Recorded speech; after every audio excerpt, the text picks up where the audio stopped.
You're about to hear about Pokemon cards from a professional scalper and a loser YouTuber. What's going on, everybody? Welcome back. You're watching the channel Dr.Applesauce 2. My name's Will. Hope you guys know that I love you, God loves you. There's an awesome plan for your life. We are joined by a special guest today. Most of you might know Brian from PokeNE. Hi, everybody. And yeah, we're here at Collecticon Atlanta. You can see happening behind us. And we both just happen to be here at the same time, and I figured let's sit down and talk about Pokemon cards, right? Yeah, it's Brian. hard not to talk about it. There's stuff going on everywhere right now. Yeah, there's definitely a lot of things happening. So much happening with Pokemon right now, and for guys like us, like I'm just a full-time creator, but you create videos, but you also have your own store. There's no lack of something to talk about, right? If people are afraid of making content and they don't see content all around them, I don't know what they're looking at. Yeah. Like between store owner, content creator, it's infinite. Yeah. What's up, man? So we're going to start off talking about some of the insanity with prismatic evolutions that's going on. Lots of that. And we're just going to lead into some more just general what's going on with the Pokemon card market and like, is it good? Is it bad? Whatever. So prismatic evolutions, couple interesting things have been happening, right? So we've got the guy that got busted for resealing packs. If y'all didn't know about that, what did you think about that whole situation where blatantly resealed pack on a stream? It's wild to me that people. It's wild to me people do it at all. Yeah. Right. But then like to do it live on camera and not have a somewhat more professional system for it. Yeah. These scalpers, these scammers are getting dumber every day. It's baffling that you think you can get away with that. Yeah. And then before you even think, you make a reaction video like, explaining yourself. Yeah. Like, oh, this is just why it happened. And then a few hours later, you make a second one saying, oh, I lied in the first one. This is what really happened. Your reputation's cooked. Yeah, and you're commenting on videos and talking to people saying, I would never do that, I would never do that. And then you come out and say you did. Yeah. Here's the crazy thing about this situation. Like, if you haven't seen or heard about this, like a guy opened packs on a live stream and the energy was written on. Somebody's order was written on it. Okay. Zach 7 ETBs. Here's the crazy thing, right? For that to happen means you have to be doing this so often that an energy card that you think is blank is sitting on the pile of energies that you're inserting into packs to reseal. The volume in which you would have to do that for that to just slip in is what is kind of astounding to me. That's what's concerning. Yeah. Like, that was not the only resealed pack. No shot. Yeah. And like you can tell from his reaction where he just kind of freezes and then is gone from the stream. Yeah, it's wild. And I think there's a good lesson to be learned for collectors. Like, you have to be careful. Extremely. Especially when things are so hyped as they are right now and everybody's seeing dollar signs. I'm not saying you shouldn't buy from live streams. I'm not saying you shouldn't buy from conventions or anybody. I'm saying you should be careful who you buy from. Yeah, and sometimes the people with a lot of trust and reputation and good reviews, they're the ones that also do it. I mean, this guy had at least a year-long career. He had 10,000 followers on Instagram. Yeah. Like, he's not just some random schmuck off the street. Like, so I've always said, oh, I've got great reviews. I'm a YouTuber. I've got a large reputation to lose if I screwed you. Yeah. Apparently, some people don't care. Yeah. Some people could be bigger than you on YouTube and be like, you know what? I'll throw it all away for an extra buck. Yeah, it's wild. It's wild to me. Yeah, it's wild what people are willing to do. And just the whole overarching kind of theme behind this message is just... So my take, I'll let you tell your take because you have a little bit of a different perspective. Yeah. Having a store and you sell a bunch of cards and stuff. My take from somebody that's just a content creator and I make, or I collect, right? When things get like this, I'm just going to sit back and I'm not going to participate, right? I'm not going to buy into it. When things are way, way overpriced, I don't want any of it. It's just, I'm going to watch and wait because I'm okay with not having any of it. That's fine. Watch the world burn. Yeah, I'm just going to sit back and watch and I'll talk about it and that'll be great. I don't need a new Moonbryon for $1,500. I don't need brand new packs that just came out for $15. Like I'll wait. So that's my perspective when things get like this. Is just what's the saying we were talking about last night? When everybody is fearful, you should be greedy. Yep, that's it. And when everybody's greedy, you should be fearful. People are really, really greedy in the Pokemon card space right now. Yeah. And that tells me it's not really the time to be buying into things at the prices that they are right now. So that's my perspective with Prismatic and from your, point of view as a collector, you make content as well, but a store owner, like, what do you think about all of it? Well, funnily enough, like 5 minutes before this interview, this guy comes up to me, says he's subscribed, huge fan, and he's like, "This is the last card I'm buying for the next several years." And he has a Mewtwo, and I'm like, Okay. "Why?" He goes, "Because I'm sick of it." He's like, just like you, he's like, "I'm gonna watch this from afar." He's Yeah. going into Gundam now. Yeah. Okay. And I've okay. seen a couple other people like, "I'm just gonna focus on Magic or Yu-Gi-Oh!" And they're just leaving the hobby temporarily. Yeah. And I don't blame them. Yeah. And for me, it's hard because you've got all this stuff from the distributor. We get it $100 a box roughly, and the good stores that want a good reputation sell it at MSRP. The problem is I'll get 600 boxes if I'm lucky of the new set. Those are gone in 1 minute. They get sold on TCG Player for double, and then stores like me are completely out of product. And so it's discouraging for store owners too, seeing how quickly the stuff flies off the shelf, because like I get why some store owners are like, "Oh, I'm going to charge double MSRP," because they get more money and they have product on the shelf. Me, I'm doing it the right way, but then my site's empty all the time, and people are like, "I'd buy from you if you don't had have product." anything to buy. I'm like, Yeah. well, you're out of luck either way. Yeah. So I, as a store owner, people think, "Oh, you're making all this money, the hype is real." I'd really rather have it go back to like $120 a booster box being market price. Because there's still great profit margins on that. Yeah, I mean, Like- we're getting it for like $95. Yeah. There's a huge margin, and the volume moves. But like, I would love to have booster boxes in my store for more than 24 hours after a release. Yeah, for sure. And so I'm sick of this too. Like, if I was just a collector, I'd be stepping away just like you are. Yeah. Well, what's sad is because and you might see this in your comment sections too. I see so many people saying like, I think I'm done for now. Yeah. For a little bit. Like, I think I'm going to move away because this is too crazy. You got to think about, we're ingrained in this because we make our income and our part of our living from this, community, from this market, right? We're stuck. Yeah, we're a part. So it behooves us to be really knowledgeable about it and to be a part of it. But the, average person that has a job and collects Pokemon cards because it's fun and it's their way to have fun and escape and be a hobby, they don't want to deal with all of that. Yeah. They don't need to. They've Yeah. got other things they can do and spend money on, and it's too much work for them. And that's the scary thing about what's happening, because so we saw these levels of FOMO and hype around when Celebrations came out, right? Yeah. Around the COVID pandemic lockdown era. Right as I was starting. Yeah. So that's the last time we saw this craziness. And for it to be this way again, and it almost seems like it's even worse. I think it's worse. And yeah, and when you have your normal average collector that's like, "Hey, I think I'm out," like, that's scary for the hobby as a whole. Yeah, it's ironic because like I think Pokemon's not printing enough, partially strategically, to keep the hype alive and big. And it's ironic because a lot of people are leaving because the stuff they pushed it too far.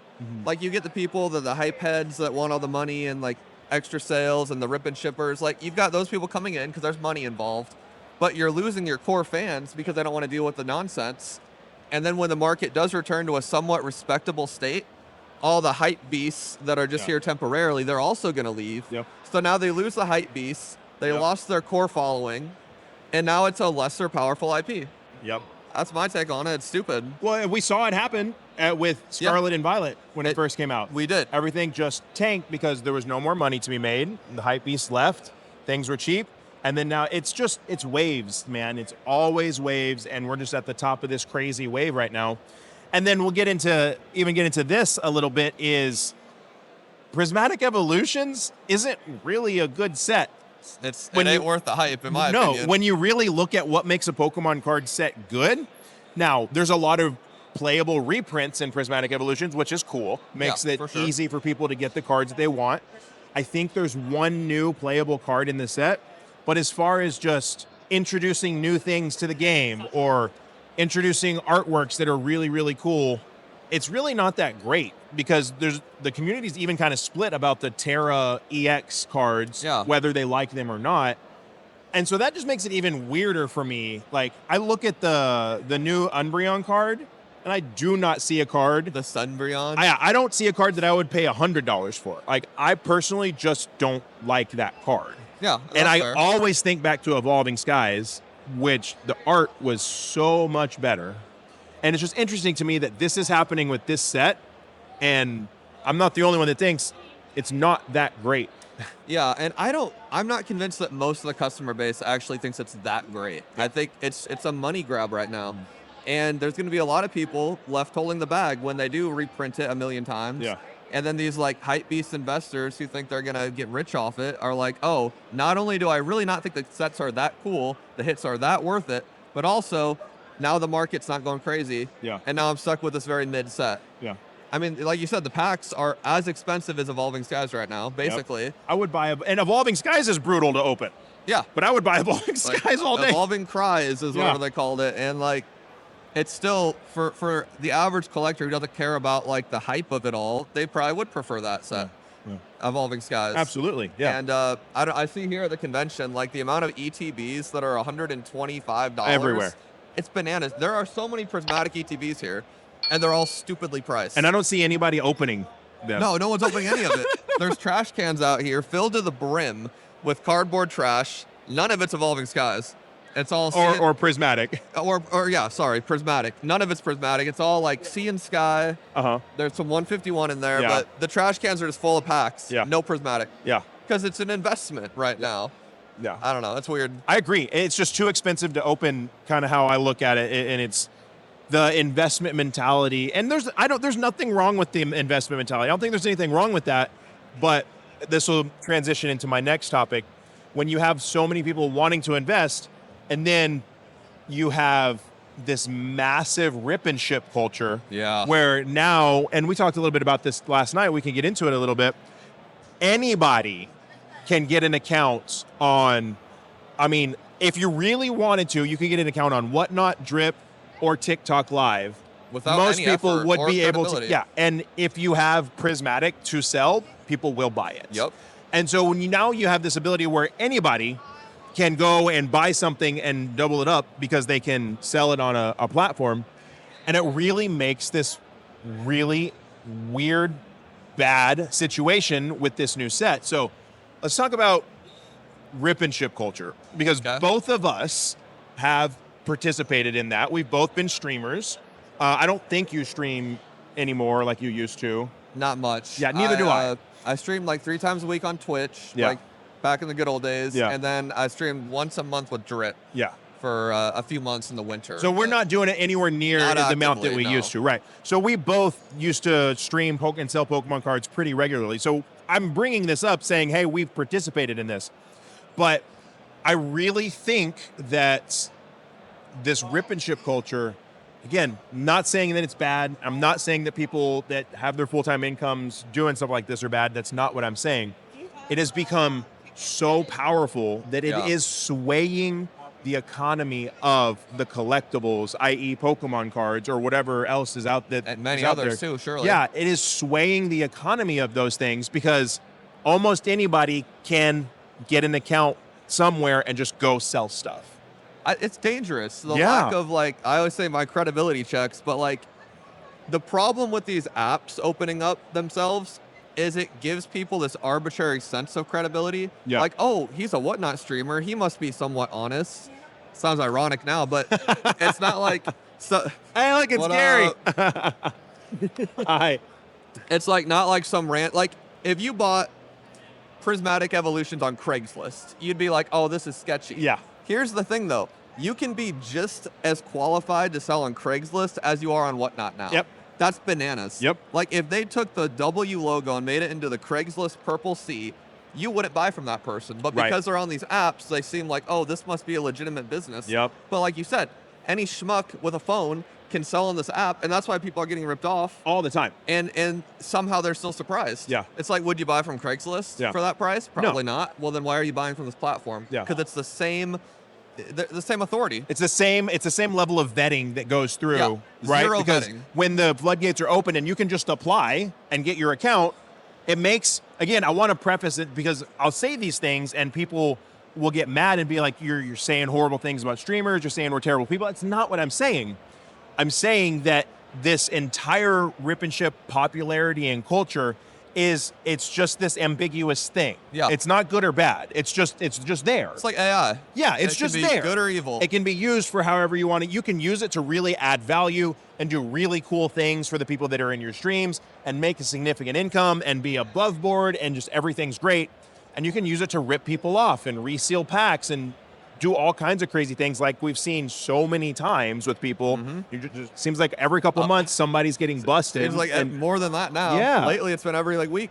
yeah, so it's just created this it's really affecting the Pokemon card hobby to a very large degree because it's taking up a lot of the available products because it's being spread so far and thin now, and we can talk about that too. Definitely talk about And that. it's creating this environment where people are seeing stuff opened all the time and wanting to like 24 hours a cash day. in. Yeah. If you go stream to stream, you can watch it 24 hours a day. Yep. And that's multiple channels. Yep. It's nuts. Yeah. So let's talk about allocations and things of that nature because you have Fun a perspective. stuff. Yeah. Yeah. This is the stuff that a lot of people don't think about or hear about or talk about. Why is it bad that there are so many more accounts now?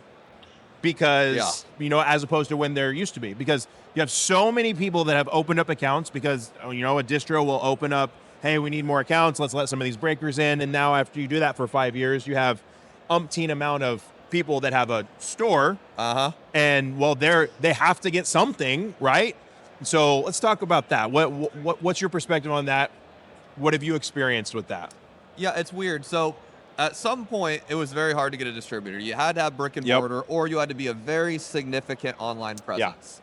And I had the online presence, and I was very lucky that my original manager watched me, and he's like, "Oh, I'll work with you." Yeah. And that was great. And it was pretty hard to get that.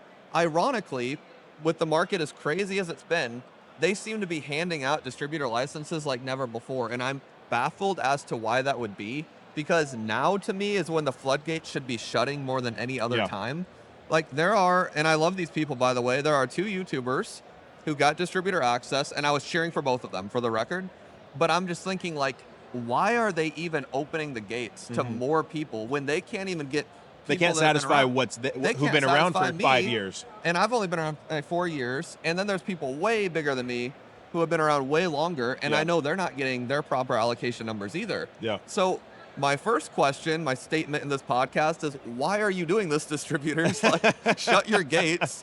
Because the people that have been there, for even Danny Phantom, he's talking about his allocation numbers for Journey Together, and they're the same, if not worse, than Surging Sparks. It's like, well, they've hired on 2 YouTubers for sure as distributors, and probably a lot more vendors that we just don't hear about. Yeah. It's like, no wonder Danny Phantom's getting less stuff. Yeah. There's 10 new people. Yeah.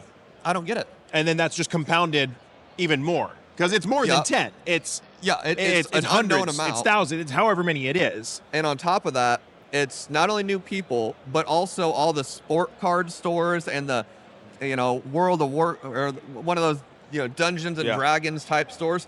They're all asking for Pokemon now. Yeah. They haven't ordered Pokemon since, I don't know, what was the last hot set? Evolving Skies, whatever.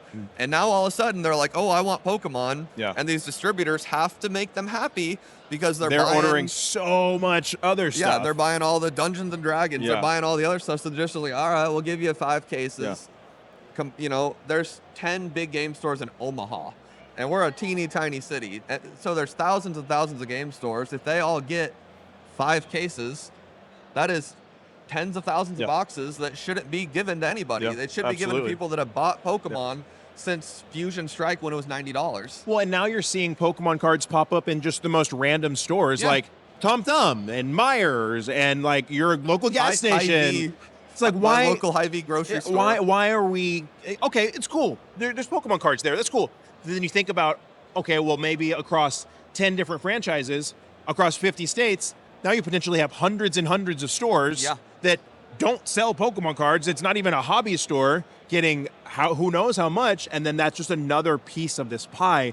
I think that's why it's such a complex issue, because it's not just there's not enough to go around. Or it's not just, hey, the popularity is really, really up there. It's not just that. It's all these little pieces that all add up to make this issue where you can't just go buy Prismatic Evolutions. That's a good point. Yeah. Yeah, there's a lot more to it than just like the market's hot. It's Yeah. Which it is. yeah, and it's like in 2021 when people are like, oh, it's all Logan Paul's fault. It's like, well, He was yeah, a piece of the also pie. there's a pandemic. Also, Yeah. the government's printing money without counting it. Like, there's multiple elements, and you're right. This is one of them. Yeah. And people don't like Menards hardware store in Nebraska has Pokemon cards now. Menards. Why? And I'm like, okay, there's X amount of Menards in Nebraska, 50 times that in the States. That's a huge factor. Yeah. And nobody's talking about it. Yeah. And Not then enough people. you have so many other, it's such a weird, it's hard to wrap your head around. Like It's you can bananas. look at and see what's going on and try and educate people. But at the end of the day, it's just that more people want to sell Pokemon cards than Pokemon can make enough to provide enough for all those people to sell to everybody that wants to buy. Yeah. And then you add in a bunch of people just want to, like, if I was a store and I was getting my Prismatic and I'm like, I don't have enough to really sell and do a good job, or I can't really satisfy my customers, I'm just not going to sell any of it. I'm in that position. I'm with, just going to keep it all. Surprise boxes. Yeah. I got 21 EV surprise boxes for Prismatic. So what am I going to do? Put 21 of them on my site? Yeah. And then they sell out in probably 0.01 seconds to the point And where then everybody's mad at you because they probably couldn't get one. 30 of them will sell. Yeah. And then I'll get a comment going like, oh, he put like one on his website at MSRP to pretend he's a good guy, and then they sold out. It's like, yeah, they did because I have 20 of them. Yeah. So to Yeah. your credit, that's a lot of people. A lot of people in my position just don't want to put our stuff online. Well, and you get stuck in between a rock and a hard place, right? It's like, hey, I can just be silent and just it's not worth it, and Yeah. it's not worth the potential bad publicity or the bad reputation or the bad press or whatever, and we're just going to put it in the back room and forget about it for a while. And then what happens is, like I think we discussed this yesterday, so you do that theoretically, right? Say, hey, you got your 5 cases, whatever. Let's just say there's booster boxes just to make it easy. You got your Yeah. 5 cases of booster boxes. Your cost basis is $90 a booster box, right? So that's 630. That's 30 boxes. Yeah. That's all you got. This is theoretical, right? You put it in the back room and you forget about it. 5 years later, okay, markets calmed down, and then it went back up. So instead of $150 a box or $200 a box FOMO price, now they're $500 a box. Yeah. And nobody can find them because they're expensive. And then you unload them for $350 and you're a hero. And you're here. Exactly. Yeah. Like, And you just made significantly more than you would have made if you sold them at the hype price, and everybody would have said you're awful. that's what's baffling. It's so like the anger is so arbitrary and just Yeah. misguided. Because yeah, those 21 surprise boxes, I'll do some fun promotion with them, Yeah. but I'll keep some. And like you said, they'll be quintuple the price. And as long as you sell it for $50 under that market price, Everybody you're loves a legend. you. Yeah. It's bananas. Like Fusion Strike, those are like what, $400 a box now. Yeah. There are probably most of those that are on the market right now came from stores just like mine who didn't want to deal with the BS when they got a little bit more expensive than they're used to. They threw them in the back. Now they're selling them at $375 and they're praised. Yeah. Like people need to think harder because they're making it worse for themselves. Yeah.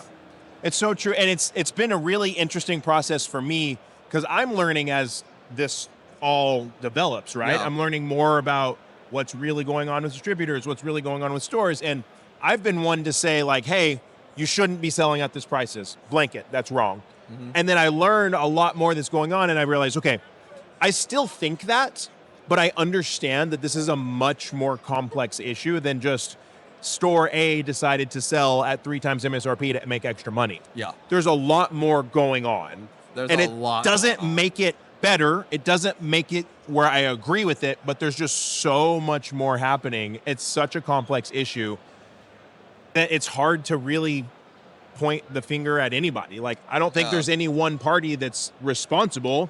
You almost have to allocate your anger in as many different ways as distributors are allocating their products. Like, there's so many places to allocate Yeah. your anger. Or I'm a proponent of just sit back and watch everything burn and Yeah. just wait. That's what I want to do. With Journey Together, I would love to just throw it all in the basement and just watch the world burn. But I'm like, no, I'm going to sell whatever I get. Yeah. It's not going to be a lot, though. Yeah. It's such a... Don't be mad at me. The prices on Journey Together, I don't think those are going to hold. It's a cool set, but it's not anything special. I don't know. I think that one will be the most affordable because And people then are going to get Rocket. they're going to get their wallet ready for Rocket. Yeah. Rocket's going to Yeah. be wild. And all this stuff that we're talking about, let me be clear, like, I don't think it's getting better this year. No, I think don't all it'll year is better going to be until, like, insane. early next year. Yeah, probably. we're going to go to the 30th anniversary. So we're just going to see this massive ramp to the 30th anniversary. And then after that, I think we're going to see another crash. And the reality is if you pay attention and you're wise and you're smart, you can get the stuff that you want. You might not get all that you want. You might not get it when you want.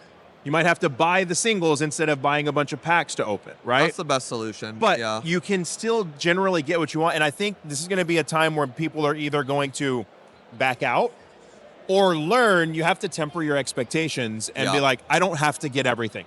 I haven't opened a single pack of Surging Sparks. I've heard that from a lot of people. I've opened 3 ETBs of Prismatic only because a friend that's a store owner sent me 6, 3 to open and 3 to give away. And I mean, that's it, right? And it's okay to not have to buy a case and open, 100 packs like maybe you usually would. And when things are going the way that they are, I think people are really going to have to either adapt. Like you have 3 options. Spend a bunch of money, which is not something that I agree with. Adapt and realize I won't be able to get everything the way that I want, or leave. And we're seeing a lot of people do the last one. I was going to say, it's going to be waste a lot of money or leave. Yeah. People don't like learning or adapting. People run on a very extreme spectrum, me included. So I'd be like, okay, either throw down Lambo money or just ignore the hobby for a year. I think that's what a lot of people are going to do. Yeah. So I don't know if you can talk about this, but let's move into one last point. Distributors not releasing all of the products. Juicy stuff. Because this is a dirty secret that a lot of people don't know.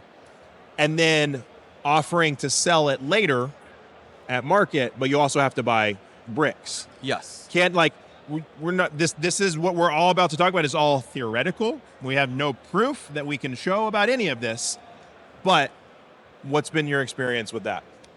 So I think just what people don't realize is there's no distributor that's represents all of them. Right. It's just like an LGS or a streamer. There's multiples. Yeah, there's a huge load. There's some LGS stores that sell at MSRP and commit to that. There's some that sell at market price, and they can both be very successful. Same with streamers. There's the ones that reseal packs, the ones that scalp the hell out of packs, and the ones that sell at a fair price.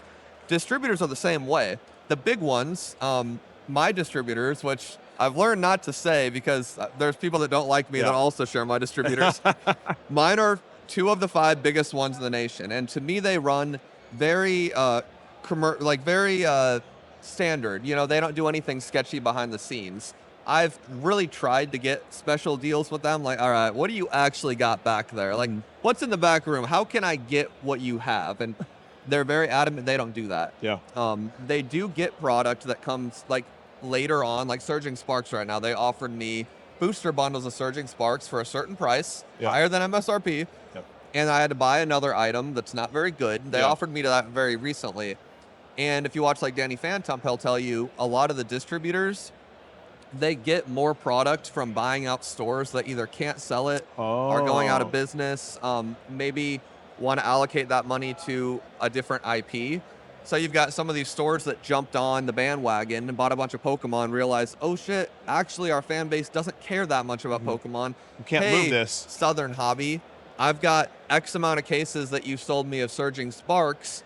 Will you buy those back from me and then allocate me a different product? So you've got that happening. And I think for I'll say the top 5, that's usually where they end up getting the product. Also from stores like mine who order a bunch of stuff and then go, ooh, actually, I can't afford that invoice. Cancel it. Yeah. And then they end up with that inventory, and they will upcharge for it. Yeah. After release, they will tack some extra dollars on it or tack it with some stupid product that they need to get rid of.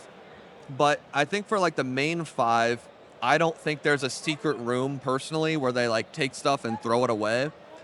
And my main reason for that is just number one, they would take my money. I've offered them a lot of money. Yeah. And I've said very, very outwardly, I will pay whatever price you have on Prismatic ETBs. I'll give you $100 at ETB. They're like, we don't have any. So that being said, I do think there are, and I was going to say that the structure of these to me isn't conducive to that because it's one big, CEO or the big guy on top and then sales managers. And those sales managers work for commission. So every $1,000 I spend, he gets 100, whatever he gets. Yeah. I can't imagine working That they would in corporate turn down America. sales. Yeah, like Yeah. I can't imagine these salespeople being like, "Yeah, CE bro, you can put all these aside, and we're just gonna split them up evenly after they hit a certain amount." Like, these are people, these are professional people with like commissions that they need to hit. I can't imagine that's a real thing. Yeah. Comma, there are like 50 other distributors, just like I said, where there's different qualities of distributors, LGSs, streamers. I think they do some sketchy stuff. Yeah. And those are probably the ones that you're referring to. Yeah. Where you get those The types of things backdoor happening. deals. Yeah. So it's just such a scary thing where you have distributors that are potentially doing backdoor deals, even distributors that are buying out other stores and then like, well, hey, it's not released anymore. We can charge market. And because you have to ask yourself, at what point did they just decide to cut out you? Yeah, it's scary. At some point, you need to realize, like, do they actually need you? And that's why, and I believe that's a very real possibility.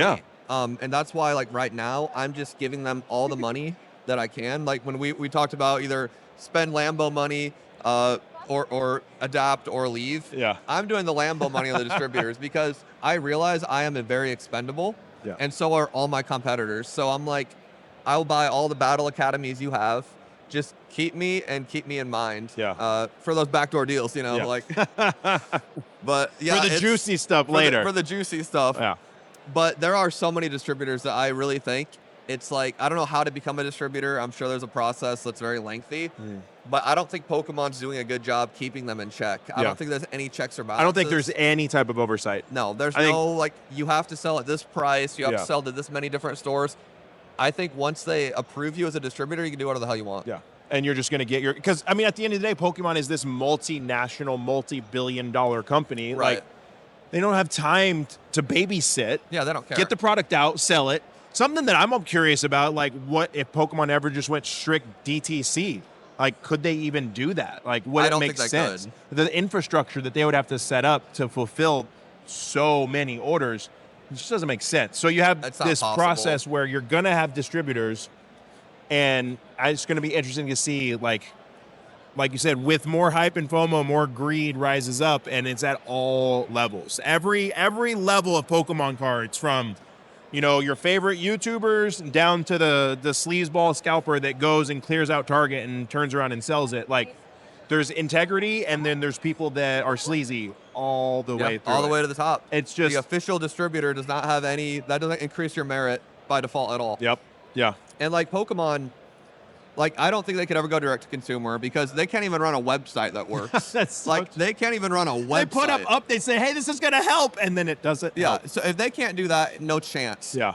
But then I was saying, like, oh, they need better checks and balances for their distributors, and they need to have a better, but they don't care because, like you said, this is a wave, and this only happens every few years. So by the time Pokemon got all the paperwork set up, like, okay, distributor, you're responsible to do this, and this, then the market goes to hell. Yeah. And then the distributor's like, we just need to sell all this stuff. Yeah. And then we go back to, 2020 when they're giving Yeah. stuff away. So, like, Pokemon's not going to invest any time, resources, or energy making these, like, more fair policies. Unless this market continues for a decade, there's no point. Yeah. Because it'll change anyway. And then It makes sense. It makes more sense for them to allocate resources to print more. Yeah. Which That's makes probably more what they're sense. focusing Yeah. on, I would guess. Yeah. So I don't see it getting better. I mean, when this wave ends, it'll go back to normal, and then nobody will care. Yeah. That's what. And then that's the things truth. will, I guarantee you, I'll probably be, the next 3 or 4 years, we'll be on the uptick again, be like, here we go again. Like, I That'll be remember interesting. coming out of the celebration side thinking, oh, this is nice. I'm like, all right, here in 3-4 years, it's going to happen again. Yup. And then I pre-ordered my 2 Prismatic Pokemon Center ETBs. Okay. And nobody cared. Like, they just were in stock. And I was like, I think this is about to go crazy. And then everything went bonkers. Oh, what the hell? It's wild. And then, I mean, we're not even going to take the time to get into blooming waters and all that stuff. It's just a wild time Yeah. to collect Pokemon cards. And honestly, I don't think it's getting better anytime soon. But with that being said, you can still find a lot of joy and have a lot of fun doing this if you understand what's going on and maybe have to adjust. Maybe instead of, like, there's a lot of people out there that open packs with their kids. Maybe instead of opening packs with your kids on new sets, you go to the LGS 2 weeks afterwards and you buy a bunch of singles. Yeah. Build out a binder with them. Yeah, it's Yeah? just a lens you're looking through. Yeah. Like, you can have fun in a million other ways. Yep, I agree. And you should right now, because otherwise you'll be broke. Yes. Yes. So, hey, Brian, tell everybody where, if they don't know who you are, where they can find your videos and your stuff. And Yeah. PokeNE.com. That's Pokey like Pokemon. The NE short for Nebraska. We have a YouTube channel, PokeNE_Pokemon. When we hit 50,000 subs very soon, I will get a haircut. That's my pitch. And I think we're PokeNE TCG on Instagram. That sounds right. Right on. But yeah. Dude, thanks for hanging out. Thank you, man. This was everybody, hope you enjoyed it. Collecticon Atlanta in the background. We've had a blast here. Until next time, there's more drama and FOMO to talk about. Probably tomorrow. We'll see you then.